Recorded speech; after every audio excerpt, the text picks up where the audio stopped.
Сырым елі тарихы тұнып тұрған қасиетті атамекен. Сондықтан ерлік пен елдіктің үлгісі Сырым Датұлы мен Жанша Досмамбетті айтып жырлап келеміз.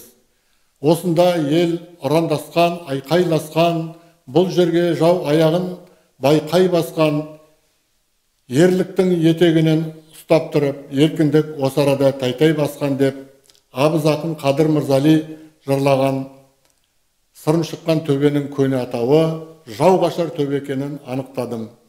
1785 жылы Сырым Датұлының көшбасшылығымен халық кеңесін сайлаған қазақ құрылтайы Жымпиты өзендері аралығында өткенін тарихи тұрғыдан дәлелдедім.